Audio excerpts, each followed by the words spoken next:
காத்து வீசுது. உங்கள் சத்யாவில் குளு குளு ஏசி ஆஃபர். மெரிபா பன்னீர் சோடா. I trust மெரிபா.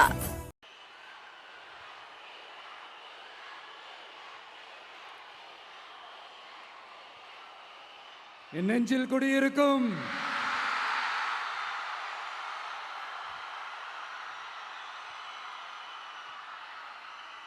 தமிழக மக்கள் உங்கள் அனைவருக்கும் என்னுடைய வணக்கமும் என்னுடைய நன்றிகளும். குறிப்பா திருச்சி கிழக்கு தொகுதி மக்கள் உங்கள் அனைவருக்கும் என்னுடைய ஸ்பெஷல் வணக்கமும் ஸ்பெஷல் நன்றிகளும். இதை நான் ஏன் இப்படி சொல்கிறேன்னா, என்னை இப்போ பெரம்பூர் தொகுதி எம்எல்ஏன்னு தான் சொல்லுவாங்க. பட் ஆனால் அது எலெக்ஷன் கமிஷனோட அந்த சட்ட விதிகளுக்கு மட்டும்தான் அப்படி. ஆனால் என்னை பொறுத்த வரைக்கும், தமிழ்நாட்டை பொறுத்த வரைக்கும், தமிழ்நாட்டுக்கு எப்படி திருச்சி ஒரு இதயம் மாதிரியோ, அந்த மாதிரி என்னோட இதயத்துக்கு திருச்சி கிழக்கு தொகுதி மக்களும் ரொம்ப ரொம்ப ரொம்ப க்ளோஸ் தான். அதில் எந்த மாற்றமும் கிடையாது. சரிங்களா?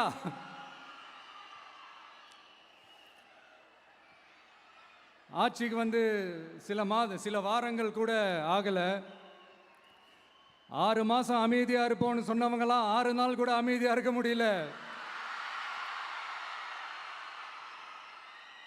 ஆட்சிக்கு அரை மணி நேரத்திலே ஆரம்பிச்சிட்டாங்க.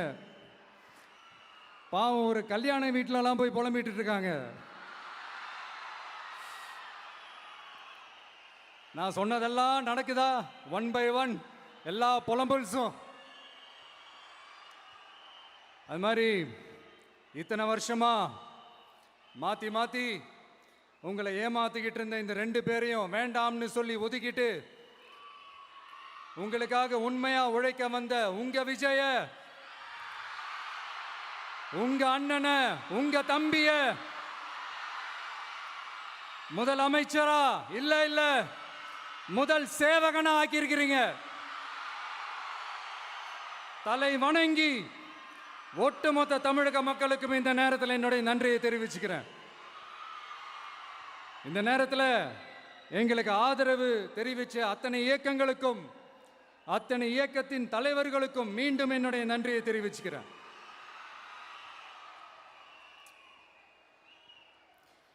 புரட்சி தலைவர் எம்ஜிஆர் அவர்களுடைய முதல் தேர்தலில் கூட இந்த அளவுக்கு ஒரு ஓட் பர்சன்டேஜ் வாங்கலை அப்படின்ட்டு நிறைய பேர் சொன்னாங்க.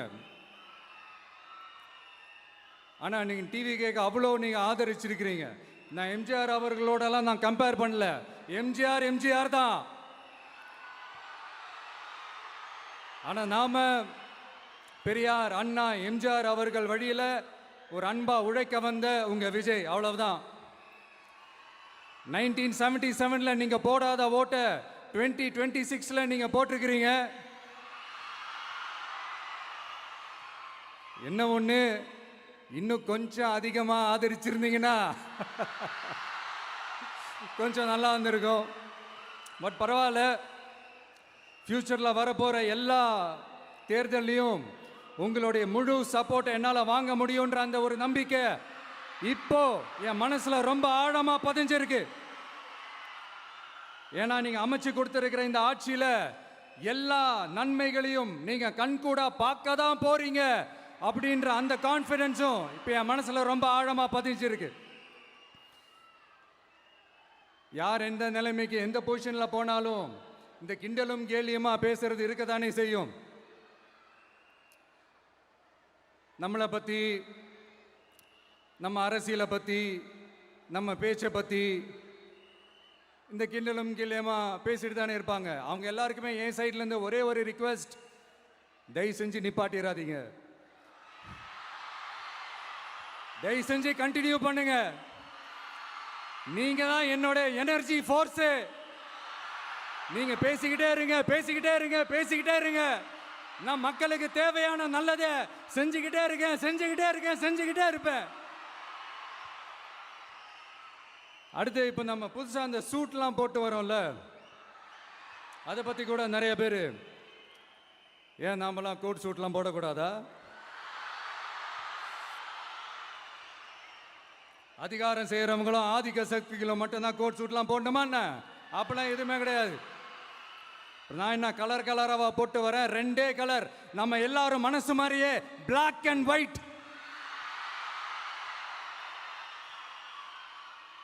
எல்லாத்திலும் பிளாக் அண்ட் ஒயிட்டா இந்த விஜய் இருப்பான் அப்படின்னு காட்டுறதுக்கு தான் அந்த கலர். அடுத்து அந்த பிளாக் கூட யாரை குறிக்கும் எதை குறிக்கும்ன்றது நான் சொல்லி தான் தெரியணும்னு அவசியம் இல்லை, அது உங்களுக்கே நல்லா தெரியும். எல்லாத்துக்கும் இப்படி வழக்கம் சொல்லிக்கிட்டு நசன் பேசுகிற டைப்பும் நம்ம கிடையாது. உங்களுக்கே தெரியும், அதிகபட்சமாக எல்லா மீட்டிங்கிலும் 20 நிமிஷம்குள்ளே தான் நான் பேசியிருக்கிறேன்.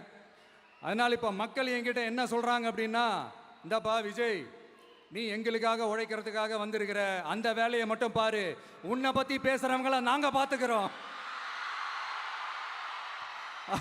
அப்படின்னு சொல்லிட்டாங்க. சரி, ஆனது ஆச்சு. இப்போ என்ன, உனக்கு எதிரிகளே இல்லையா அப்படின்லாம் கேட்டா, அப்படிலாம் நான் சொல்ல மாட்டேன், அப்படிலாம் நான் நினைக்கவும் மாட்டேன், அப்படி நினைக்கவும் கூடாது. இப்பவும் சொல்றேன், அரசியல் ரீதியா சொல்றேன், 2 பேருக்கு நடுவில் தான் போட்டியே. ஒன்னு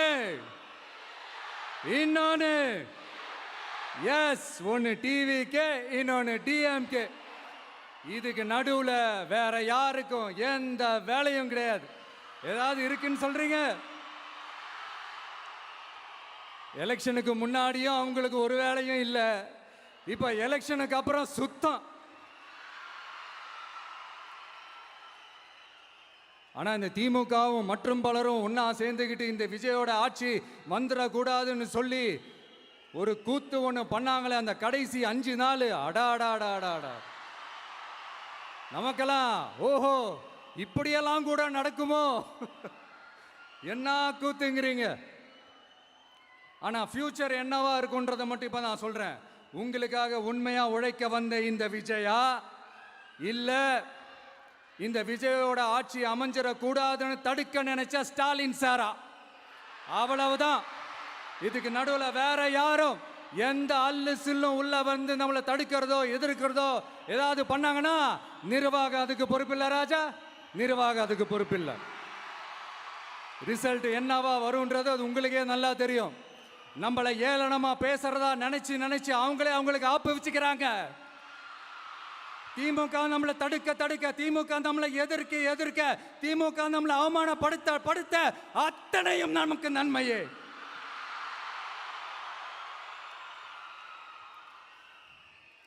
ஒன்று கவனிச்சிங்களா மக்களே, நம்ம ஆட்சிக்கு வந்ததுக்கு அப்புறம் ஒரு விஷயம் ஒன்று நடந்துகிட்டு இருக்கு. இது இந்த ஜென்சி தலைமுறையை அட்ராக்ட் பண்றதுக்காக இங்கிலீஷ் தமிழ் கலந்த அறிக்கை, அது சொல்ல வந்த நினைச்சிங்களா? அந்த காமெடி எல்லாம் கிடையாது. அடுத்து இந்த ரியாலிட்டியை மறந்துட்டு இந்த ரீல்ஸ் போடுறது, அது சொல்ல வந்தீங்களா? அந்த காமெடியும் கிடையாது. இது சீரியஸாக ஒரு விஷயம் நடந்துகிட்டு இருக்கு. முன்னெல்லாம் சட்டசபையில் யார் பேசுனா நமக்கு என்ன, யார் அடிச்சுக்கிட்டா நமக்கு என்னன்னு இருந்த கூட்டம்லாம் இப்போ சட்டசபையில் என்ன நடக்குது, என்ன பேசிக்கிறாங்கன்றது ரொம்ப உன்னிப்பாக கவனிக்கிறாங்க. கவனிச்சிங்களா? திமுக ஸ்டைல்லே சொல்லணும்னா ரீல்ஸ் போட்ட கூட்டம்லாம் இப்போ நியூஸ் பார்த்துக்கிட்டு இருக்கிறாங்க. அதில் நமக்கு சந்தோஷம் தான், பெருமை தான். நம்மளுடைய யங்ஸ்டர்ஸ், நம்ம பெண்கள் எல்லாம் அந்த அரசியல் என்னன்னு தெரிஞ்சுக்கணும், அந்த அரசியல் என்னன்னு புரிஞ்சுக்கணும்னு அப்படி ஒரு விழிப்புணர்வு ஏற்பட்டிருக்கு. அதில் எங்களுக்கு சந்தோஷம்தான். இதெல்லாம் யாரால நடந்திருக்கின்றது நான் சொல்லி தான் உங்களுக்கு தெரியணும்னு அவசியம் இல்லை, அது உங்களுக்கே நல்லா தெரியும். இப்படிப்பட்ட நம்ம தெய்வங்களை, இப்படிப்பட்ட நம்ம மக்களை தற்குறின்றது இன்னமும் சொல்லிக்கிட்டு இருக்கிறாங்க. நான் காஞ்சிபுரத்தில் சொன்னதை தான் இங்க நான் திரும்பவும் ரிப்பீட் பண்றேன். நீங்க தற்குறின்னு சொன்னீங்களே, அவங்க தான் உங்களோட அரசியல் வாழ்க்கையே ஒரு கேள்விக்குறி ஆக்கி இருக்கிறாங்க. கேள்விக்குறி ஆக்கிட்டாங்க, இன்னமும் ஆக்க போறாங்க. அன்னைக்கு நான் சொன்னப்போ சிரிச்சவங்களாம் இன்னைக்கு என்ன பண்ண போறாங்களோ. உண்மையை சொன்னாதான் அந்த கூட்டத்துக்கு கசக்குமே. உண்மையிலே நீங்க மக்கள் மனசை புரிஞ்சு வச்சிருந்தீங்கன்னா நீங்க இப்படி மக்களை தப்பாவே பேசியிருக்க மாட்டீங்க. அது என்ன, அப்புறம் அரசியல் புரிதல் இல்லாம மக்கள் நமக்கு ஓட்டு போட்டுட்டாங்களாம். இந்த கவர்ச்சியில மயங்கி மக்கள் நமக்கு ஓட்டு போட்டுட்டாங்களா? நான் என்ன, சரி விடுங்க.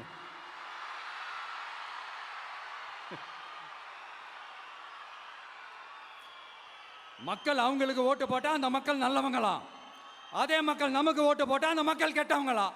தற்குறியா? இதே மக்கள் தான் இத்தனை வருஷமா உங்களுக்கு ஓட்டு போட்டுட்டு இருந்தாங்க. உங்களுக்கு மட்டும் என்ன, வேற ஏதாவது பிளானட்ல இருந்து குதிச்சு ஓட்டு போட்டு போனாங்களா? தற்குறியாமா? தற்குறி நல்லா வருது, வேணான்னு பாக்குறேன். எங்க அண்ணன் விஜயகாந்த் அண்ணன் சொல்ற மாதிரி, அண்ணா அவர்கள் ஆரம்பிச்ச கட்சியை ஒரு அடிமை கூடாரமா ஆக்குனது யாருங்க சார்? இப்படியெல்லாம் ஆக்கிட்டு உண்மையை சொல்லு உடன்பிறப்பேவா. உங்களோட அந்த உண்மையான உடன்பிறப்புக்கெல்லாம் என்ன சொல்றாங்க தெரியுமா சார்? திமுக இப்படி ஆனதுக்கு காரணம், அந்த காரணத்தை வெளியிலலாம் போய் தேடாதீங்க, உங்க குடும்பத்துக்குள்ளேயே கேளுங்கிறாங்க. உங்களுக்காக மாடா உழைச்சி தேஞ்சு போய் கிடக்கிறோம். திமுக இப்படி ஆனதுக்கு காரணம் உழைக்காம சொகுசா இருக்கிற உங்க குடும்பத்துக்குள்ளேயே போய் கேளுங்கிறாங்க. ஒவ்வொரு திமுக தொண்டனும் அதை சொல்றாங்க. அதை புரிஞ்சிக்காம நம்மளையும் நம்ம மக்களையும் தப்பா பேசிக்கிட்டு, நீங்க மக்களை தப்பா பேசுனீங்கன்னா இந்த விஜய் வந்து கேள்வி கேட்பான், சும்மா இருக்க மாட்டான். இந்த விஜயும் தமிழ்நாட்டு மக்களும் வேறு வேறு இல்லை. இந்த விஜய் தான் தமிழ்நாட்டு மக்களோட ஒரு உண்மையான ஒரே பிரதிநிதி. இது இன்னைக்கும் சரி, நாளைக்கும் சரி, நாளன்னைக்கும் சரி, இதுதான் நிஜம். மறுபடியும் சொல்றேன், நமக்கும் மக்களுக்கும் இடையே இருக்கிற இந்த பூர்வ ஜென்ம பந்தத்தை, அந்த உறவை ஏதோ இந்த சதிகள் சூழ்ச்சிகள் பண்ணி யாராலையும் எதுவும் கெடுக்கவே முடியாது. கெடுக்க ட்ரை பண்ணீங்க நம்ம ஆட்சிக்கெல்லாம் வரதுக்கு முன்னாடி. என்ன சதிகள், என்ன சூழ்ச்சிகள், என்னென்னலாம் பண்ணி எப்படி எப்படியெல்லாம் தடுத்துடலான்னு. ஆனால் இப்போ ஆட்சிக்கு வந்த இந்த சாமானிய மக்கள் ஆட்சியை நீங்கள் இந்த எதிர்கட்சியாக இருக்கும் போது ஒன்று யூஸ் பண்ணுவீங்கள்ல, இந்த அறத பழைய டெக்னிக்கு, அதெல்லாம் யூஸ் பண்ணி நம்மளையும் மக்களையும் பிரிச்சலாம்னு நினச்சிங்கன்னா அது ஒரு காலம் நடக்காது. மக்கள்லாம் ரொம்ப தெளிவாயிட்டாங்க சார், ரொம்ப தெளிவாயிட்டாங்க. அதனால ஒரு ஆக்கப்பூர்வமான ஒரு எதிர்கட்சியை செயல்பட்டு மக்கள் மனசை வெல்ல பாருங்க. இந்த கடைசி லாஸ்ட் 1 மந்த்தாக நடந்த ஒரு சில விஷயங்கள் உங்ககிட்ட நான் ஷேர் பண்ணணும்னு ஆசைப்படுறேன். இந்த 200 யூனிட் மின்சாரம், கட்டணமில்லா மின்சாரம் அறிவித்தோம். அதில் ஆல்ரெடி இருந்த 100 யூனிட் திமுக கொடுத்தது கிடையாது. மேடம் ஜெயலலிதா மேடம் இருந்தப்போ செஞ்சுட்டு போனது. ஸ்டாலின் சார் பதவி போன அந்த கடுப்பில் அறிக்கையா விட்டு தள்ளிக்கிட்டு இருக்கிறாரு. என்ன பண்ணீங்க உங்களுடைய ஆட்சியில்? மக்கள் பணத்தை, டாஸ்மாக்லேருந்து அடித்த அந்த பணத்தை, ஊழல் செஞ்ச அந்த ஃபைலை க்ளோஸ் பண்ணுறதுக்கு அலையா அலைஞ்சிங்க. ஆனால் இந்த விஜய் மக்களுக்கு தொந்தரவாக இருக்கிற அதே டாஸ்மாகை க்ளோஸ் பண்ணா. விவசாயிகளோட அந்த கடனை தள்ளுபடி மேக்சிமம் இந்த 1 மந்த்ல என்ன செய்ய முடியுமோ அதை செஞ்சான். நீங்க தான் அந்த நிதி சம்பந்தமா இருக்கிற எல்லா கேட்டையும் லாக் பண்ணி வச்சுட்டு போயிருக்கிறீங்க. அதை சரி செய்ய வேணாமா? அதை ஒழுங்குபடுத்த வேணாமா? அதனால மறுபடியும் சொல்றேன், இந்த விஜய் பொய் சொல்லி ஏமாத்துறதுக்காகலாம் அரசியலுக்கு வரல. உங்க கூடவே நிக்கிறதுக்காக மட்டும்தான் அரசியலுக்கு வந்திருக்கிறேன்.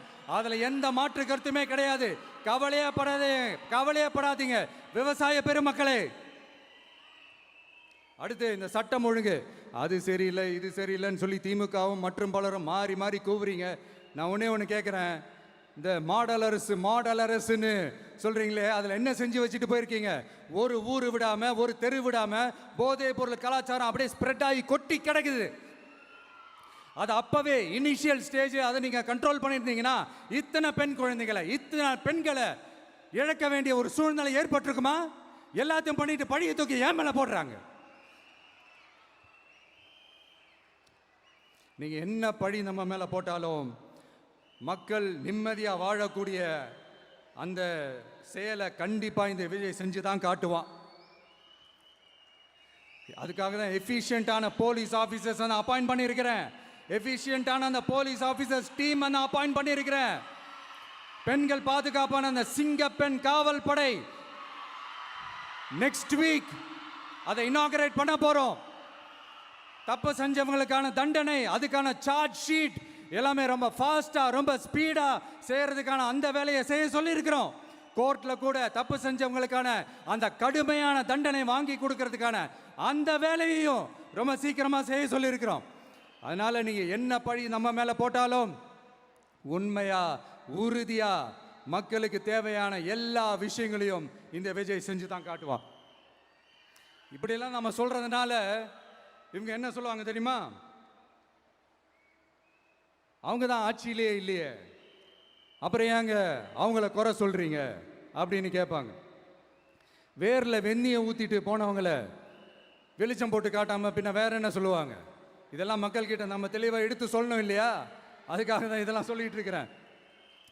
நம்ம மக்களுக்காக இவ்வளோ வேலை பார்க்குறோம், ஆனால் இவங்க அதையெல்லாம் விட்டுட்டு குதிரை பேரம் பண்ணுறாரு, அது பண்ணுறாரு, இது பண்ணுறாருன்னு சொல்லிட்டு தப்பாக கதையெல்லாம் அடித்து விட்டுக்கிட்டு இந்த தீய சக்தியும் தீந்து போன சக்தியும் அதாங்க திமுகவும் மற்றும் பலரும் ஒன்னா சேர்ந்துக்கிட்டு திருட்டுத்தனமா யாருக்கும் தெரியாம ஒரு ஓரமா மூலையில உட்கார்ந்துட்டு பேரம் பேசி கூட்டு சேர்ந்து ஆட்சி அமைச்சு கொள்ளையடிக்க திட்டம் போட்டாங்க. அது ஏன் தெரியுமா? உங்களோட இந்த டிவிக்கு ஆட்சி அமைஞ்சா அவங்க பொழப்பே போயிடும். அந்த கொள்ளையடிக்கிறது, லஞ்சம், ஊழல் எல்லாமே கத்தம்.